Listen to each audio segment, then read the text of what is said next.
What's up, guys? Welcome back to the channel, and today we're talking about two pop fiction originals.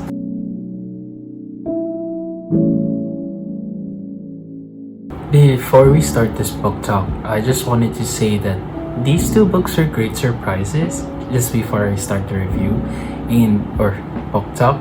And today we're going to be talking about Between Now and Ever After, which is the first pop fiction original published by Pop Fiction, and then Maybe Forever, which from what I remember, is the third or the fourth one. I'm not really sure.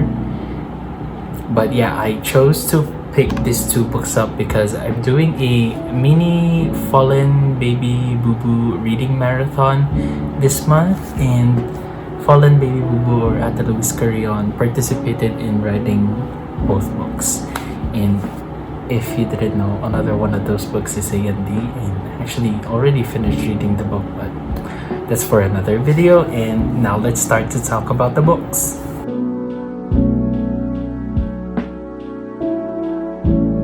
So the first pop fiction original I read this month is Between Now and Ever After, and the authors that collaborated in this book is I Love Books, Fallen Baby Boo, Peach X Vision, J Harry 08, and Sherling Tearjerky.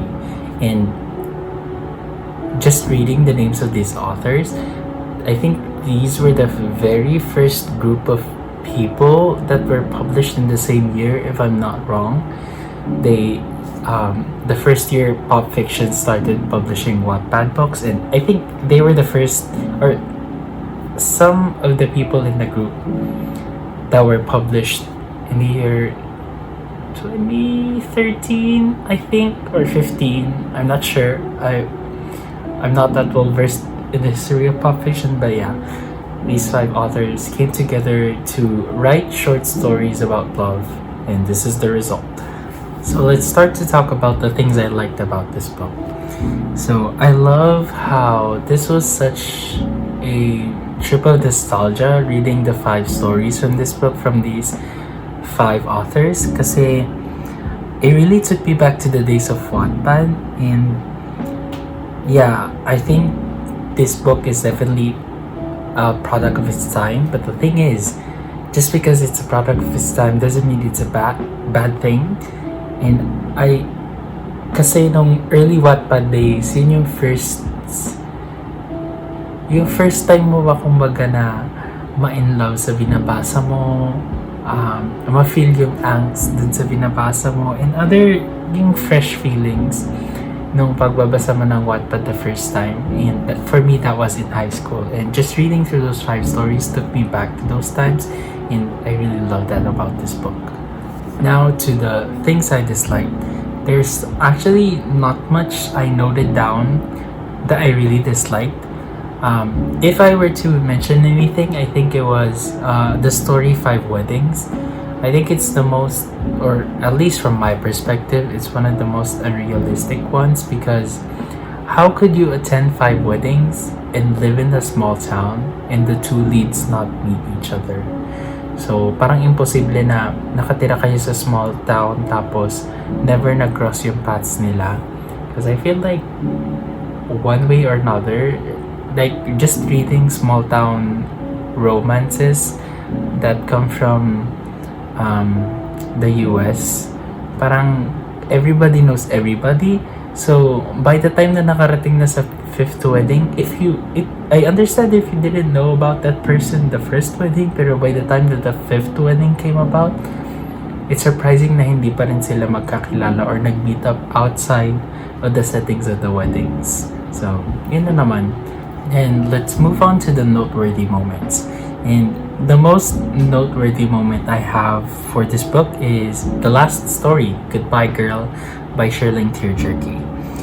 Because the angst of the story was just scrumptious, so good. And I think it's because of Sherling Tearjerky's writing. This really took me back to the days where The Despicable Guy, tapos If I Fall were my favorite reads in Wattpad. And dahil na nabasa ko nga tong story, Goodbye Girl, I wanted to pick up If I Fall, but the thing is, ang hirap na maghanap ng copy kasi medyo early or pre-2018 pa yung na-release yung libro na yon. So for sure, mahirap mang maghanap ng copy online, and I feel like makakahanap na lang ako if may event sa Pop Fiction and magkaroon sila ng sale. And hopefully meron. I'll try to hunt down a book of it if may events man next year. Hopefully we have more events from Pop Fiction this year other than MIBF. Let's hope for the return of Pop Fic Fest this 2024. I wish na meron cause it's been some time. Like, napupunta ka lang sa event specifically for Pop Fiction. So, I'm quite excited if it does return next year. Sayang nga, parang wala ata this year, pero this year yung 10 years ng Pop Fiction. Well, hopefully next year, in their 11th year, it starts the return of Pop Fic Fest. Hopefully, don't take this with a grain of salt. I'm not affiliated with Pop Fiction or anything. Pero, speaking of, I just wanted to say na when I started reading the 5th story or yung Goodbye Girl, it wasn't really my favorite kasi I feel like I was looking at the puzzle with missing pieces. So, I was confused until nung papunta ng end ng book where all of the pieces started to fit together, and naintindihan mo na kung bakit ganun yung feeling nung dalawang lead sa isa't isa. And I was like, oh, yung puso ko, the angst, the longing, the pining, alam mo yun, yung the giddiness you feel when you read a good romance story. Feel ko talaga yun yung kaya gustong gusto ko yung 5th story na yun dahil yun, dun sa bagay na yun, dun sa yung writing lang talaga. And when a book is dissatisfying, it's hard to hate it, you know? So if I were to rank this 5 stories, the first one would be, of course, Goodbye Girl, my favorite. And then the next one would be One Message Received. And it looks like yung favorite stories ko ay yung sad ones. The next one would be I Dare You by fallenbabybubu. It's like, I would have ranked this higher, pero gusto ko lang talaga yung focus dun sa sadness ng first 2 story. Yung first and second story na rin ko. And then a fourth one would be Stars Will Fall Tonight. And then the last one would be 5 Weddings, because out of all the stories, yun yung parang least realistic para sa akin. But it's still good. It's not like when I read Sayla na sobrang jarring nung last story. Dito hindi naman. It's still good. It's just not my favorite. So if I could change things, I wouldn't change a thing, because unlike the modern, if I call it, or pwede ko bang tawagin na ganun yung bagong originals, pero yung originals kasi after this one were one story or one connected story written by 2 different authors. Dito hindi naman connected yung stories at all. So I really wouldn't change much. It's just nice to see this as a collection of short stories coming from different authors. And my rating for this book is 3.5 stars. It's pretty okay, a little bit higher than a bit of okay, so kaya may 0.5. And should you read it? Definitely yes, because yeah, I really enjoyed reading through this one, especially yung last book or yung last story, and then the other stories were pretty good too. So that's everything I have for Between Now and Ever After, and I don't know how you'll find the copy of this if you want to read it, but yeah, you should definitely read it if you get a chance to have your hands on it.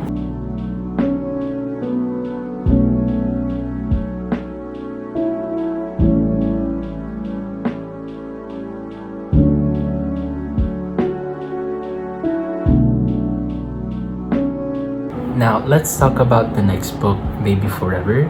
And this is written by I Love Books, fallenbabybubu, and Ciara. Or in this case, they're called I Love Fallency.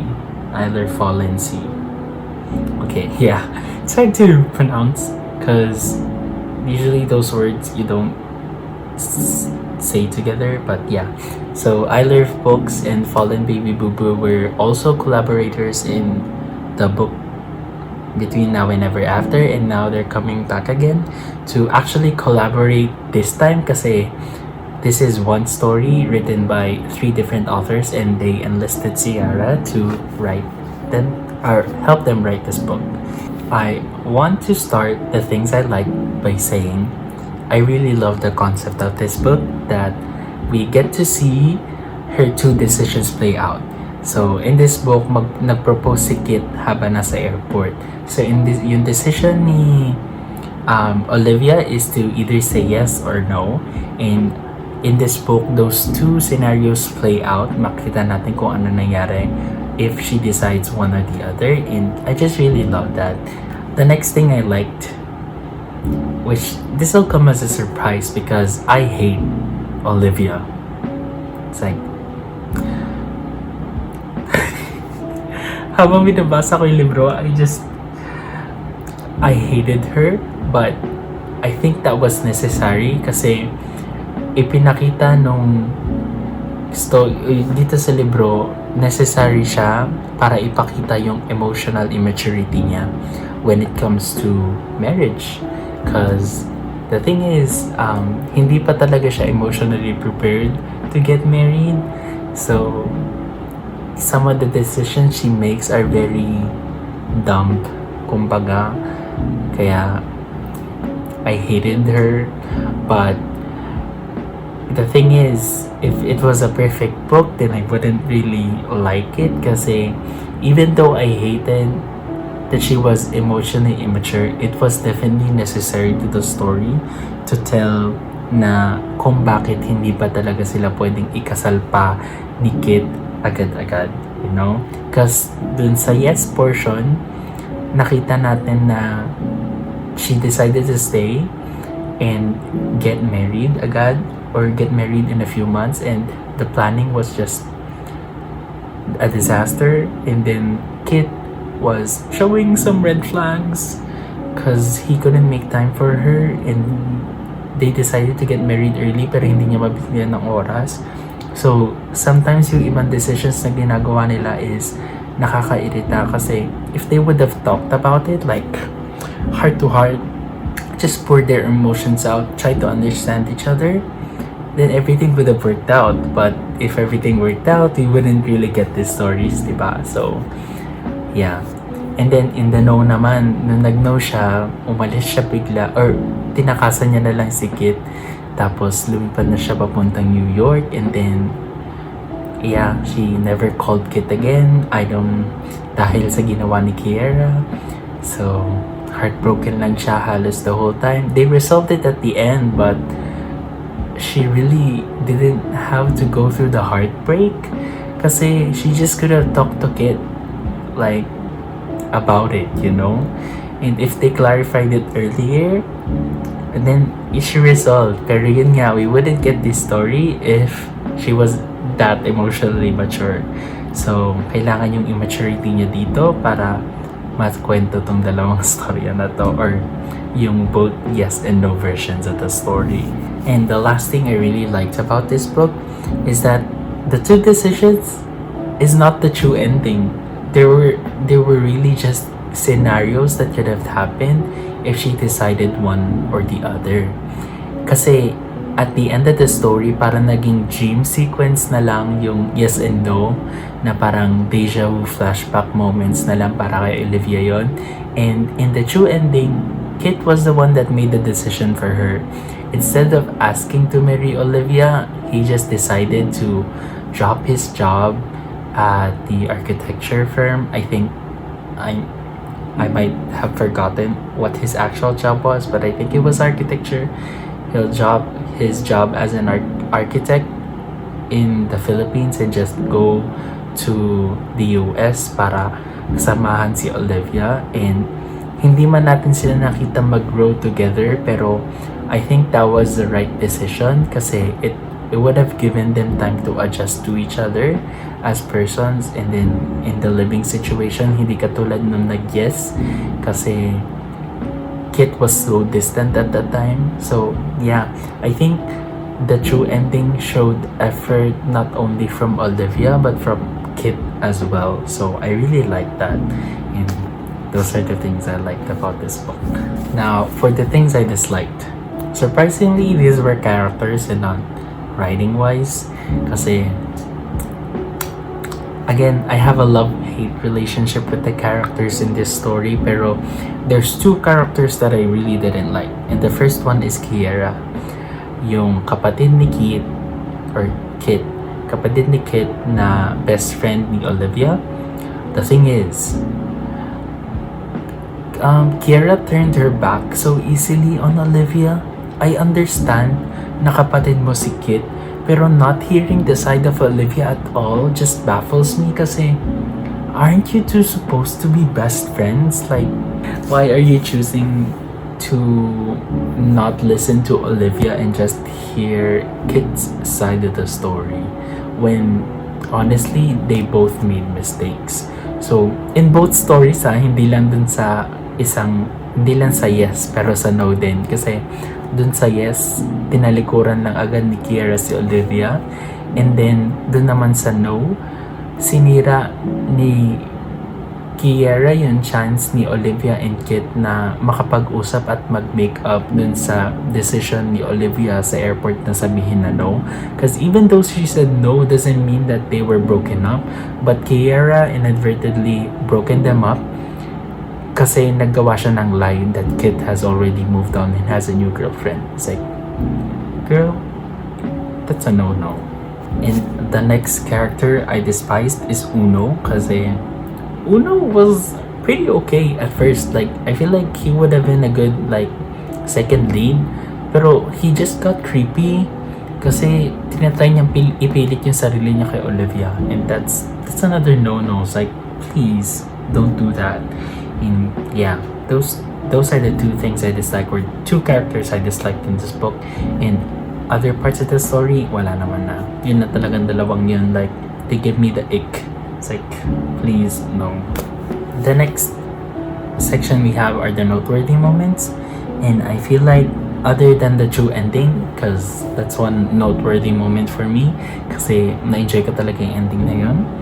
And then, the other thing that I could know is there are really good quotes in this book. Like, throughout reading, I feel like I've highlighted a lot of quotes about love and just relationships in general, either coming from Olivia's parents or galing kay Uno, which is kaya medyo nainis ako kay Uno lalo kasi he was giving out good advice but then he turned out to be a little bit of a creeper. So yeah.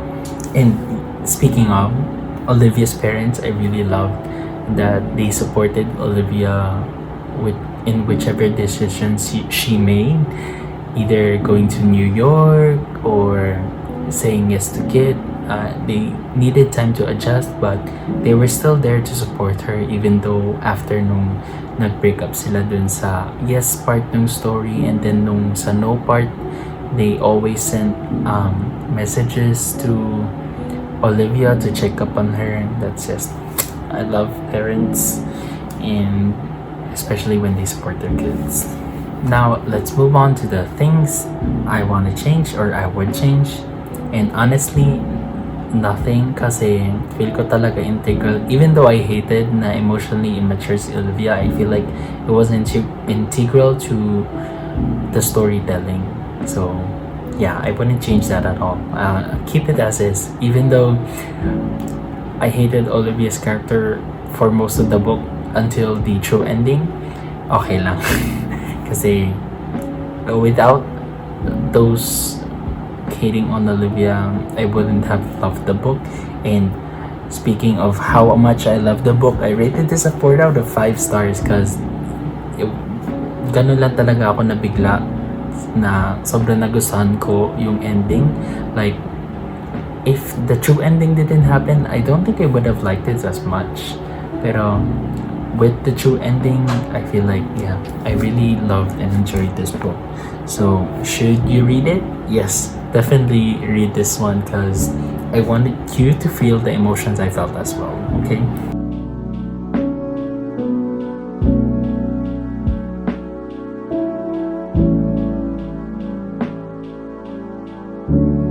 So overall, as I said earlier, I really was pleasantly surprised by these books because I feel like they had such great lessons on love na feel ko makaka-relate ang bawat isa sa atin, na hindi naman siguro sa lahat, pero since this is a compilation of different stories with different endings, and then iba-iba talaga yung pangyayari, I feel like you'll relate to one thing or another.